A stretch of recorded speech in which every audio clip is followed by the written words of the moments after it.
It's the Andy Griffith Show, Facts and Trivia, with your host, Bob Snap.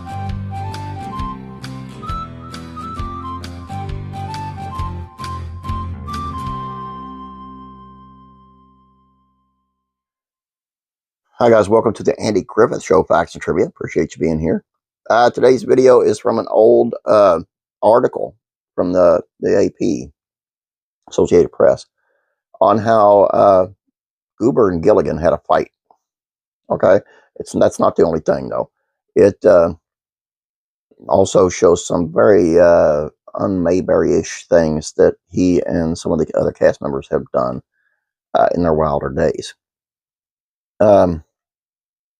Understand this is an article from back then. Actually, it was I don't have a date time on it, but it's back when George Lindsey's book came out. That's when it was. But this is the art. Remember, it's not updated. It's back then. So just remember that when you go to comment and say, "Hey, wait a minute, George Lindsey ain't alive." So remember that. Okay, let's take a look. As George Lindsey tells it, he met Bob Denver on the set of Love American Style, and the two actors became friends.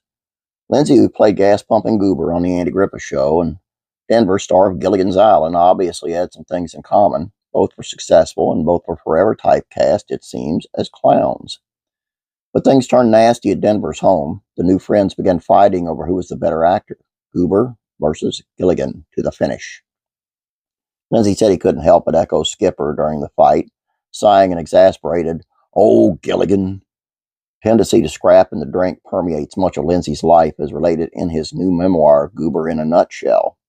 Lindsey, Griffith, and other cast members partied in distinctively Un-Mayberry fashion when the cameras weren't rolling, according to Lindsey. In the book, he tells of joining Griffith, Jack Dodson, who played Howard Sprague, Ken Barry of Mayberry RFD, and drinking a quart of whiskey apiece, donning aviator caps with goggles, and taking a white limo to see country singer Merle Haggard perform. Haggard, no shrinking violet, allowed the drunken TV stars to jump up on stage and sing with him. That all ended when he got sober in the early 80s, says Lindsey. Sitting in a Nashville restaurant, he wears a baseball jacket, stating his claim to fame in bold letters on its back, Mayberry. The man forever known as Goober is eager to tell a few tales and reflect on an acting career that began with classical training and veered into a dirt road leading to the Andy Griffith Show. Most actors would be happy with the place in television history guaranteed by the most enduring of sitcoms. The typecasting as a rube takes its toll, and it left Lindsey with a chip on his shoulder that took years to knock off. For years, Lindsey, 66, resisted and resented it. Now he's embraced Goober, but sometimes it still grates. "Do you still keep in touch with the other people from the show?" asked the waitress as she clears away the salad plates. "No, we've all drifted apart over the years," Lindsey answered. A slight wariness in his voice betrays the number of times he's been asked that question. Earlier, he'd given the Best of Goober collection to the restaurant manager, even though I didn't make a dime off those videos. "Sometimes I say that Goober killed George Lindsey," Lindsey said, "and I think of all the roles I have in me. And other times I think all you have to do is hit it out of the park just the once." The Andy Griffith Show was a home run, airing over 10 years if you count the post-Griffith spinoff Mayberry RFD. The show's depiction of a small town and values made it an acknowledged television classic, still running in syndication. "What compares to it?" Lindsey said. "Mary Tyler Moore? MASH, maybe. I think it's the best show ever." A couple of months ago, Lindsey showed up as a surprise appearance on the Grand Ole Opry in full Goober regalia. Beanie atop his head, pants hiked up to his sternum, tire gauge, and pencils in the shirt pocket. He brought the house down and was invited back. He also the first Griffith cast member to write a memoir. He turned out Goober in a Nutshell with the help of Mayberry fanatics Ken Beck and Jim Clark.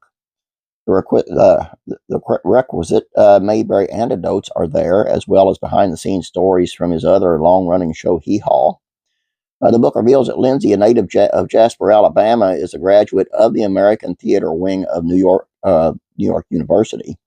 He played the lead role of,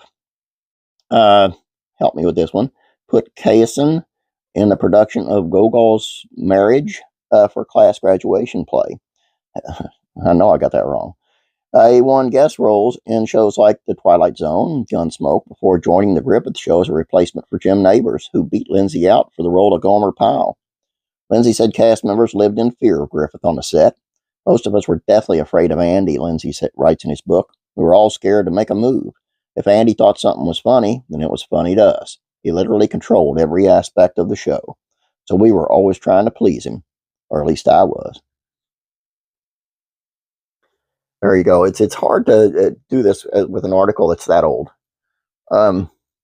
because it feels weird to say here's a new book before anybody else, and he just did this a couple of months ago, and he's been gone for a while. God rest his soul.